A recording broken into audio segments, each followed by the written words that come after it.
What's up, arachnid people? Because it's the sting of the scorpion. Sundjata 2. Yeah, let's do it. Sumanguru was a cruel tyrant and a sorcerer in command of powerful spirits. He was said to possess a magical balaphon, which would grant him victory if he played it. Whether or not Sumanguru had magical powers, he was above all an ambitious conqueror seeking to seize the lands of the old empire of Ghana, a golden kingdom of great wealth and sophistication lost to the desert. Sundjata knew that contesting such a man would be difficult. The Sosso had allied with other tribes in the north, the Jollof, the Diafanu, and others who profited immensely from Sosso control over the Saharan trade routes. With such powerful allies and their armies, no one dared to rise up against them. Sundjata had one advantage. He was still remembered as the crippled prince of the Mandinka. As long as this was believed, the Sosso would dismiss him as inconsequential and he could build his own army. To provide proof of his miraculous transformation from crippled boy to strong prince, he took up the Bebo branch from his youth and began a journey. From people to people and kingdom to kingdom, he traveled to rally support and prove that he was strong enough to retake his ancestral lands from Sumanguru.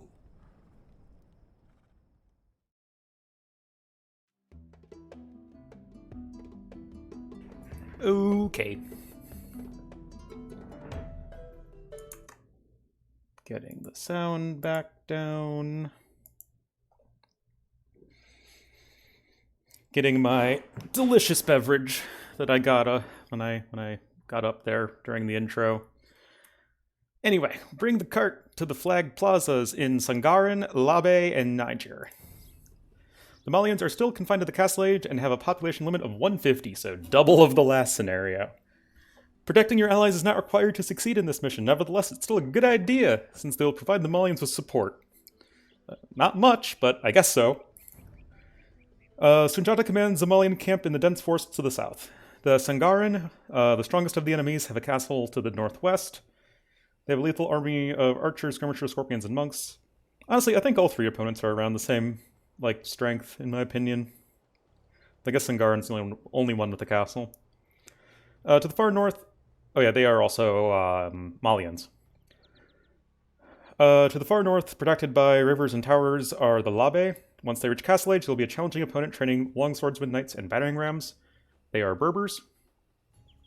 Niger is secluded in the mountains to the northeast. Their cav archers, light cav, and mangonels will be a deadly combination. They are Ethiopians. And the two towns, Ouagadougou and Tabon, support Sundjata. They are surrounded by enemies, but will try to defend their lands. Blah, blah, blah. They're not too helpful.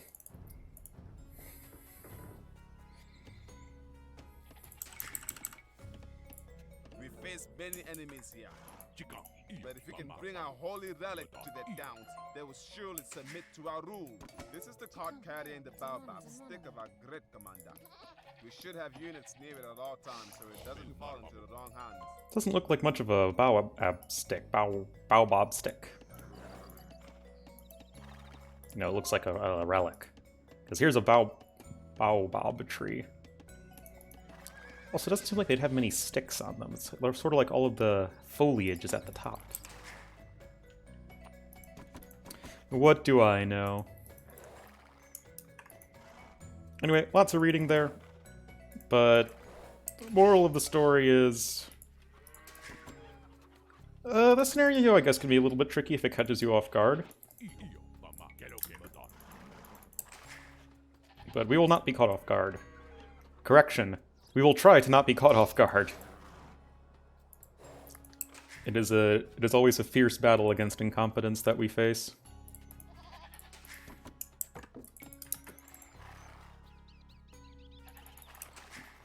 And we're just going to start getting our eco up and rolling. Our army composition is going to be primarily, if not completely, based off knights, because this is an escort mission. Everyone's favorite type of missions. No, it's not as bad as like a classic RPG escort mission because the relic card is invincible. It has 75 HP, but it can't die. At least I'm pretty sure it can't die. It might be able to die to splash damage, so don't like mangonel it. Not sure what happens in such a scenario. But whenever there are units near it, they won't attack it.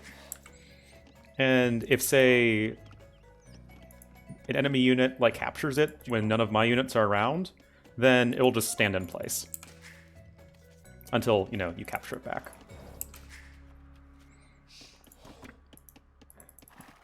Oh, here's Tabon. We have always been an ally of your family, and we shall honor that now as well. Sounds good.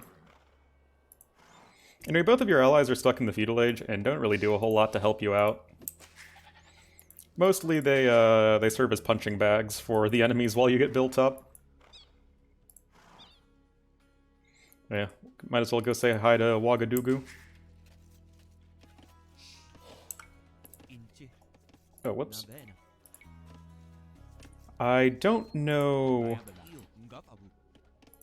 most of these, but Ouagadougou is the capital of modern-day Burkina Faso, in which the Mali Empire, you know, We stand by you, Sundjata. controlled the lands of modern day. Protect us from our enemies. So I assume it's the same Ouagadougou. It's spelled differently today, but I'm pretty sure it's the same thing.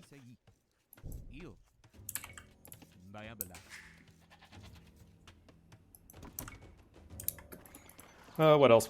Niger is the name of the big river in West Africa, the Niger River, and also provides the basis for, like, the naming basis, I guess, for Nigeria and Niger.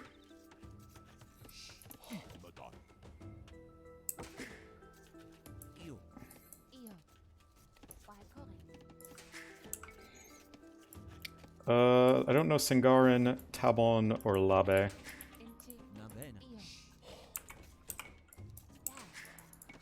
And yeah, Mandinka's Mali, same thing. The current country of Mali is named after it.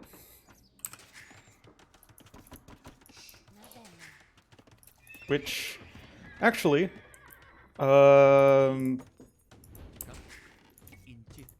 modern day Mali has a lot of problems. It's, from my understanding, it's mostly okay if you're in the south, but especially in northern Mali, I think it's, I forget which one, but it's like an Al-Qaeda affiliate, you know, Islamic terrorist organization. Yeah, but they actually took over parts of northern Mali, and in their douchiness destroyed a bunch of, like, classic texts and stuff from the Mali Empire. Because Timbuktu... you guys are fine. Because Timbuktu and Djenne, which you'll actually see in the next scenario, they were very, you know, big, like, centers of learning and whatnot. And they had a bunch of mosques and libraries and stuff like that. You know, the sorts of things that you would rather not have destroyed, generally speaking. Especially when they're, you know, hundreds of years old.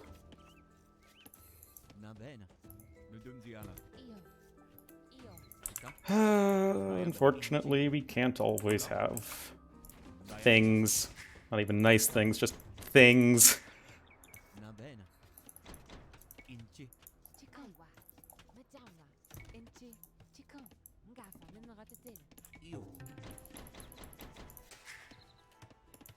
Like, I was also, you know, reading about a bunch of Buddha statues in modern-day northern Afghanistan. And they were super impressive and super cool, you know, historical monuments for when Buddhism used to be a big thing in the region. You know, from well over 1,000 years ago. And the Taliban blew them up. Our town is under attack. Please save us, Sundjata. It was actually kind of a big deal because even among the, you know, very conservative Islamic groups in the area, it was considered incredibly radical and unpopular because, you know, they weren't, you know, like idols, like false idols, the sorts of thing that a very conservative Orthodox Muslim would not want to have around. You know, that it's like markers, historical markers. But that's not exactly how the Taliban saw it. Which is pretty sad. I'm just full of very happy things when I record these videos, aren't I? I'm sure everyone's like, hey, let's watch an Ornlu campaign video because we want to be depressed with random historical and world history facts. Or the destruction of said artifacts by people historically and today.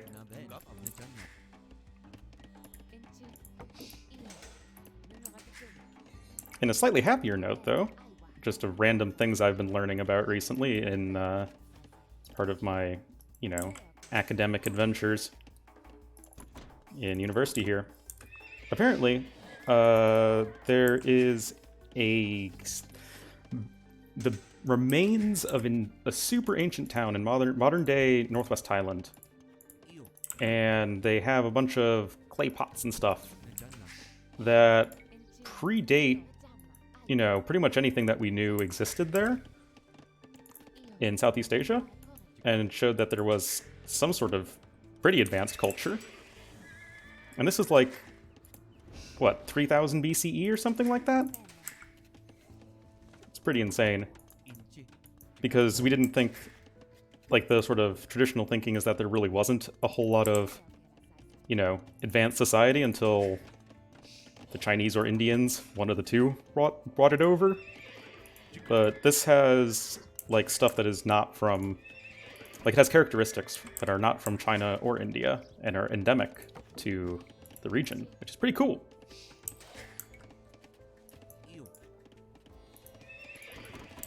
History's fun.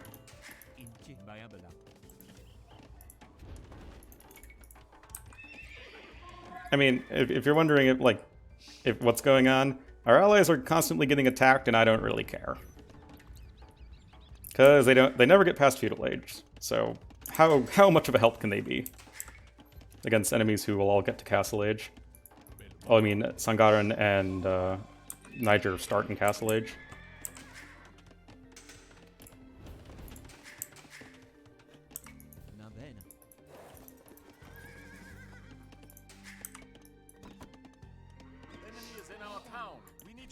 You guys are fine. You're fine.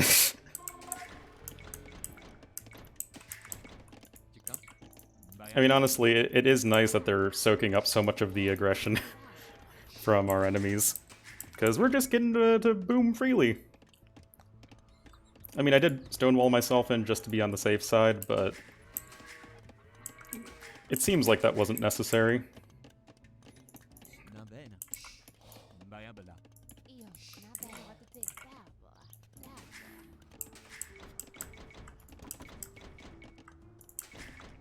So yeah, the plan, amass a large force of knights because they're going to be the hardiest things we have. And we're going to walk over here, and then we're going to walk over here, and then we're going to walk over here. In that order. Because even though Sangharan is supposedly our strongest enemy, they have the lowest score even. Like, I don't know why they say that. And they do have a castle, but they're not fully walled, because you just walk in. So we're going to do that. We're going to walk in, and then try and keep at least one knight alive that can escort the cart. Okay, so Labe's in Castle Age. If I had to guess, I'd probably say that they're the strongest enemy. Please save us, Sundjata. Sorry, Ouagadougou. Even though you might be one of the most fun modern-day capital cities to pronounce, because it's, you know, Ouagadougou. What about that isn't fun to say? Another really fun capital city to say is Antananarivo, which is the capital of Madagascar. Random facts with Ornlu. In the series of things I never needed to know, nor did I want to know, but I know.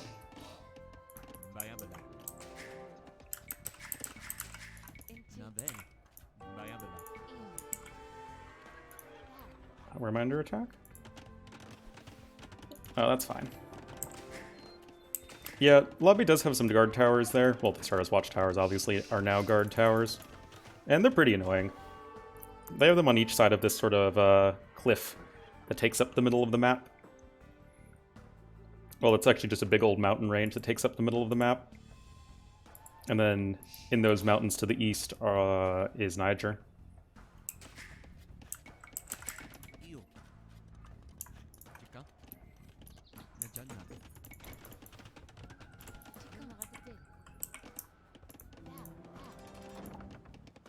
Let's get some estables.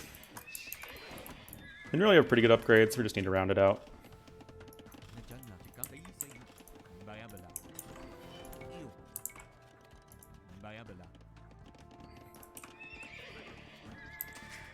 Hey, I guess I could use a few more villagers. We do have a 150 pop limit. Just take the ostrich, why not? Oh yeah, there is a relic to the west of your base. You can see there's like a little path up here. There's like a relic at the end of it, but I'm way too lazy to go get that. It's not like we're really pressed for resources in this scenario.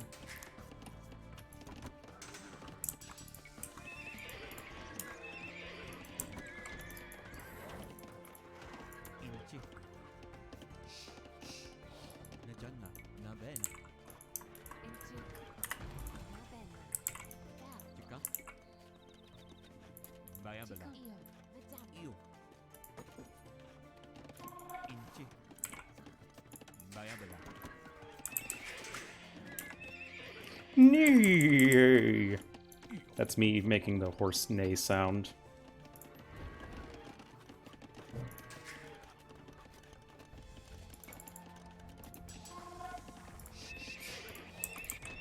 But yeah, once we have a strong escort, don't really think they'll be able to stop us. Oh yeah, I forgot to mention, rather critical piece of information. Once you bring the cart to the town, well, the specific flagged areas in the towns, they resign. So that's why I'm like not even worrying about having a super amazing army with siege and stuff. Although, come to think of it, I will need some siege to take down Niger, because they are stone-walled. Oh, this guy's still alive.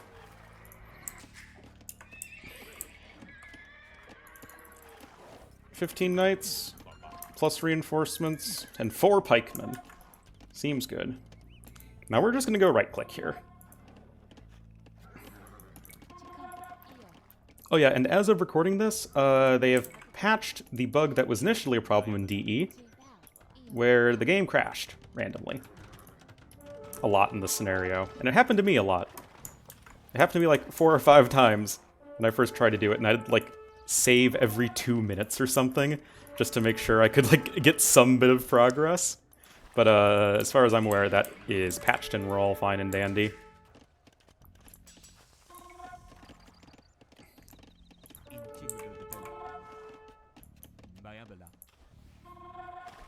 So yeah, just make sure that your units are with the cart. Sometimes the relic cart likes to go off on its own and not stay in formation with everyone else, and then it gets converted, and then you have to kill the entire army, and then, you know, it's a hassle. This is less of a hassle. They cannot convert the relic cart, in case you're wondering. But yeah, I mean, we'll kill the enemy units if and when they, I need to. Town is under attack. Please save us. Oh, you're doing fine.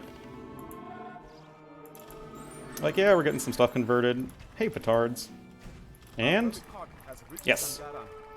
They have decided that they will oppose us no longer.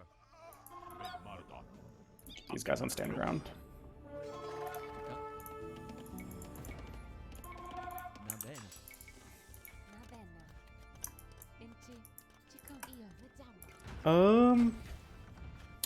It would be nice to get some stone.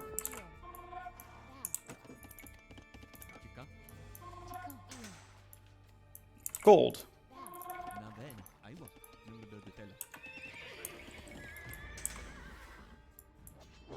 Perfect.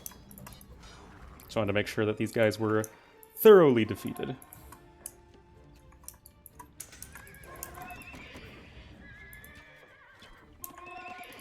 Got some reinforcements over here, I guess to help out Tabon, but mostly so I can get like some siege workshops here or something.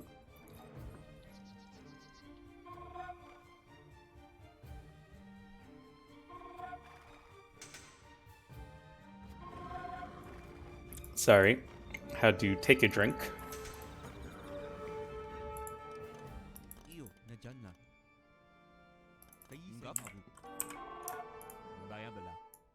Just get some workshops. I mean, technically, Labe's walled too. Shut up, Tabon. Oh, rip their town center. Oh, rip these villas too. Oh god, where did the relic cart go? Oh, here it is. Phew. The problem is you can't hotkey it, because if you lose control of it, it becomes unhotkeyed. So that kind of loses the whole point of hotkeying it.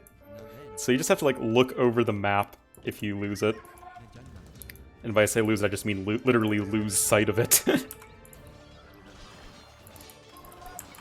Anyway, now we're going to experience some wonderful DE pathing, I'm sure.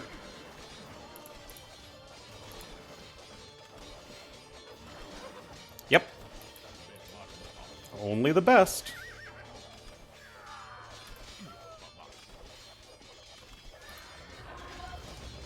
Yep. Ah, there we go.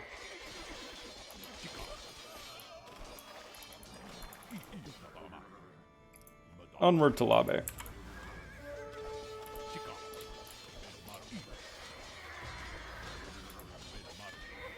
Ugh.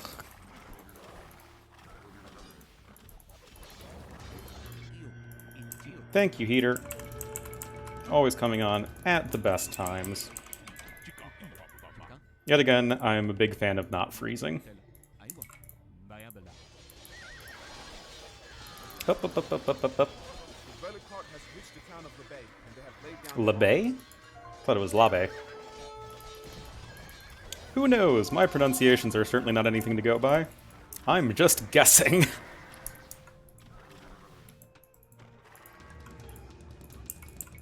Because although some languages are phonetic, English is not one of them. Well, I mean, I guess technically it is, but there are so many freaking exceptions to that rule. Actually, no, it's not even phonetic, because we don't have any accents in English, unless they're loan words from other languages that do.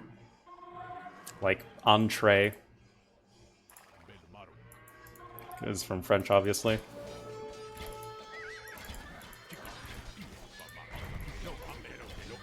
So it's not super obvious how a word should be pronounced in English,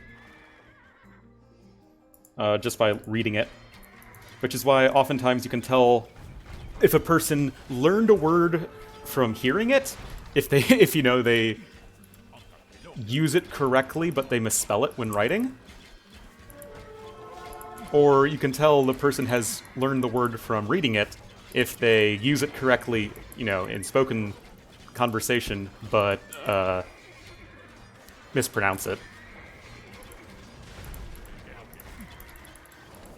Anyway, once we knock down this gate, shouldn't be too much of a problem. Where is that relic cart? Here it is.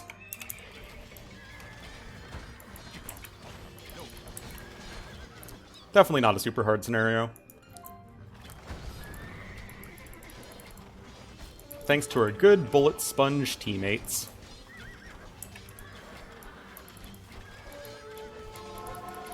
I still like this scenario though. You face 3 different enemies, like, each enemy feels unique in the sorts of units they make and how their bases are oriented and defended. And I do like that. Like, each base has a very different feel in terms of how it's laid out and the, you know, like I said, the units they train and how you need to approach attacking them. It's just, none of them are all that hard.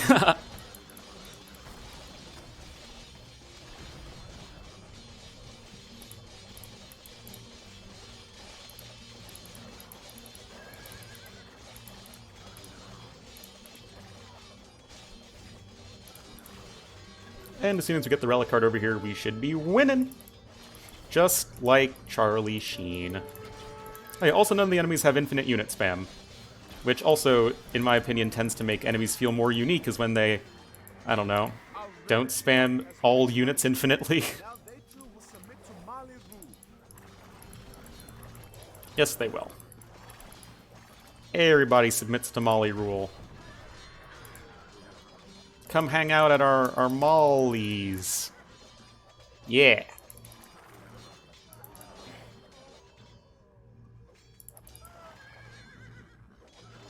Uh-huh.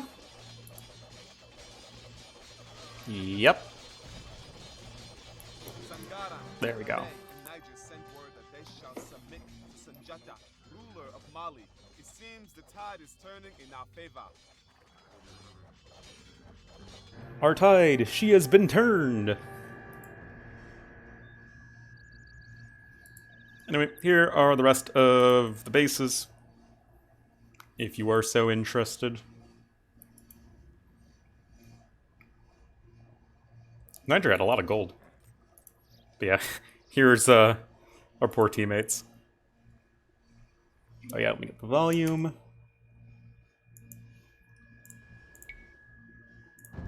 Sangaran, Labe, Niger, Gabon, and Ouagadougou. One by one, the kingdoms of the south and east rallied to Sundjata. But for every king who supported the Mandinka prince, it seemed that Sumanguru conquered 3 others. As successful as Sundjata had been, his coalition could not hope to defeat the Sosso just yet. Sundjata needed a better plan.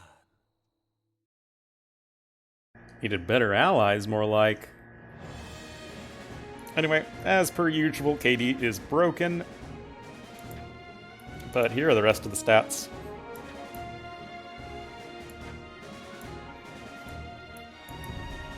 And that will be the Sting of the Scorpion.